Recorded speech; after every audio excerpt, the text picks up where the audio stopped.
গাজীপুরের কালীগঞ্জে সড়ক দুর্ঘটনায় ৫ জন যাত্রী নিহত হয়েছে এবং এর মধ্যে একজন শিশুও রয়েছে। গত রাতে এই দুর্ঘটনাটি ঘটে। আমরা সেই জায়গাটিতে রয়েছি যেখানে এই দুর্ঘটনাটি ঘটেছে। আপনাদের একটু দেখাতে চাই, এটি হচ্ছে টঙ্গী ঘোড়াশাল সড়ক। এই সড়কটিতেই মূলত দুর্ঘটনা ঘটেছে, অর্থাৎ গত রাত 11টা বেজে 15 মিনিট তখন এই দুর্ঘটনাটি ঘটে। কিছুটা বৃষ্টি ছিল, স্থানীয়রা বলছেন যে যখন গুড়ি গুড়ি বৃষ্টি ছিল তখন এই যে অটো রিকশাটি সেটি আসলে মীরের বাজার থেকে ঘোড়াশালের দিকে যাচ্ছিল, অপরদিকে বিপরীত দিক থেকে আসলে একটি ড্রাম ট্রাক আসছিল। মুখোমুখি সংঘর্ষ হয় এই জায়গাটিতে এসে।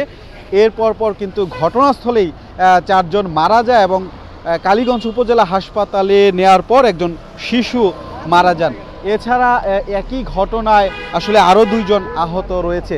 আপনারা নিশ্চয়ই দেখতে পাচ্ছেন যে এই যে মহাসড়কটি, এই মহাসড়কে মূলত প্রায় দুর্ঘটনা ঘটে। স্থানীয়রা বলছেন যে এই আজকে এমনিতেই বৃষ্টি এবং এই বৃষ্টির কারণে আসলে খুব বেশি সামনে দেখা যাচ্ছিল না এবং তার পরিপ্রেক্ষিতে এই দুর্ঘটনাটি এখানে এসে ঘটে। আপনাদেরকে একটু দেখাতে চাই যে এটি প্রাণ আরএফএল কোম্পানির একটি ফ্যাক্টরি। এই ফ্যাক্টরির সামনেই মূলত এই দুর্ঘটনাটি ঘটে। একটু দেখাতে চাই, এটি সেই অটো রিকশা, যে রিকশার যাত্রী আসলে মূলত নিহত হয়েছে। পুরো অটো রিকশাটি দুমড়ে মুচড়ে গিয়েছে। মূলত যদি বলি যে এই অটোরিকশা হয়েই মূলত যাত্রীরা যাচ্ছিলেন ঘোড়াশালের দিকে এবং এই জায়গাটিতে আসার পর বিপরীত দিক থেকে আসা যে ট্রাক, সেই ট্রাকটি আসলে তাদেরকে একদম সামনাসামনি ধাক্কা দেয় এবং ধাক্কা দিলে এই অটোরিকশাটি পিছনে আরেকটি ড্রাম ট্রাক, সেটি স্থানীয়রা বলছেন যে প্রাণ আরএফএল এর একটি ড্রাম ট্রাকে এই গাড়িটি একদম ভেতরে ঢুকে যায়। এর পর কিন্তু সেখানে দুমড়ে মুচড়ে যাওয়ার পরেই মূলত এই দুর্ঘটনাটি ঘটে। এবং যেহেতু রাতের ঘটনা এবং প্রশাসনিক তৎপরতা সব কিছু মিলে আসলে এটি এখানে স্থানীয়রাই মূলত তাদেরকে উদ্ধার করে হাসপাতালে পাঠায়। এখান থেকে মূলত যারা নিহত হয়েছে তাদের লাশ এখন কালীগঞ্জ থানায় রয়েছে এবং আহতদের আসলে হাসপাতালে চিকিৎসা চলছে। দেখছেন যে স্থানীয়রা, উৎসুক জনতাও কিন্তু এখানে ভোর থেকে অনেকেই এসে ঘটনাস্থল দেখেছে এবং জানার চেষ্টা করছেন মূলত কিভাবে দুর্ঘটনাটি ঘটেছে। আমরা কিছুক্ষণ আগে একজনের সঙ্গে কথা বলছিলাম, তিনি আমাদেরকে জানাচ্ছিলেন। একটু আবারও দর্শক আপনাদেরকে একটু নিয়ে যেতে চাই, যারা আসলে সেই সময় এই দুর্ঘটনা ঘটার পর এইখানে দ্রুত চলে এসেছিলেন এবং উদ্ধার কাজে সহযোগিতা করছিলেন। এরকম একজনের সঙ্গে আমরা একটু কথা বলতে চাই। ভাই, আপনার সঙ্গে একটু কথা বলতে চাই আমরা, যে এই যে দুর্ঘটনাটি ঘটার পর মূলত আপনারা এখানে এসেছিলেন, 2-1 দোকানির সঙ্গেও আমাদের কথা হলো, কিভাবে দুর্ঘটনাটি ঘটলো, গাড়িটি কোন দিক থেকে আসছিল এবং এরপর আপনারা কিভাবে তাদেরকে উদ্ধার করলেন একটু বলবেন? আমরা আয়সা দেখি আপনার মারার পরে দেখছি আপনার প্রাণের গাড়ির ভিতরে মারিয়া দিছে। তো মারার পরে আপনার গোড়াশালতে ওই গাড়িটা অটোটা আসতেছে আর টঙ্গির দিকে আপনার ডামটা আসতেছে। তো আমরা যতটুকু শুনেছি যে ড্রাম ট্রাকটা ঘোড়াশালের দিকে আসছিল, স্থানীয় একাধিক লোক বলেছে।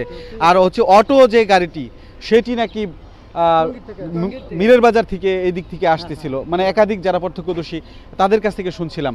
এরকমই তো ঘটনাটি নাকি? আমি ওটা শুনছি যে টুঙ্গির থেকে সিএনজি আসতেছিল আর আপনার গোড়াশাল থেকে আপনার ড্রাম ট্রাকটা আসতেছিল, এটা আমিও শুনছি। মানে এখানে কি দুর্ঘটনাটা প্রায় ঘটে এবং কি কারণে ঘটে আপনার কাছে কি মনে হয়? আমার মনে হয় এখানে যে হাইওয়ে রাস্তা, গাড়ি খুব স্পিড আছে, এখানে আপনার বিভিন্ন কল কারখানা, আরএফএল এর ফ্যাক্টরি আছে, বিভিন্ন এখানে লোকজনের বেশি গুঞ্জন, কিন্তু এটাতে হাইওয়ে রাস্তা, এখানে কোনো গাড়ি ব্যারিকেড দেওয়ার কোনো লাইন নাই। মানে এখানে যদি একটা স্পিড ব্রেকার থাকতো, দুটো, মানে ওই ডিজিটাল মোড়ের ওইখানে যদি একটা স্পিড ব্রেকার থাকতো আর এইখানে যদি একটা স্পিড ব্রেকার থাকতো, গাড়িগুলো এখানে এসে স্লো হইতো, স্লো হলে এই দুর্ঘটনাগুলো ঘটতো না, এরা দেখে শুনে যেতে পারতো। শুনছিলেন যে এখানে খুবই দ্রুত গতিতে মূলত যানবাহন চলাচল করে, এই কারণে প্রায়ই দুর্ঘটনা ঘটে থাকে।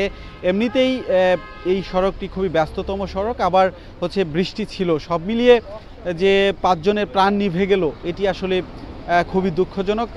এখানে যারা এসেছেন তারা বলছেন যে এই দুর্ঘটনা যাতে আর না ঘটে সেই কারণে স্পিড ব্রেকার সহ প্রয়োজনীয় ব্যবস্থা আসলে নেওয়া উচিত। কারণ এই যে একটি দুর্ঘটনায় একজন শিশু মারা গিয়েছে এবং দুজন আহত রয়েছে।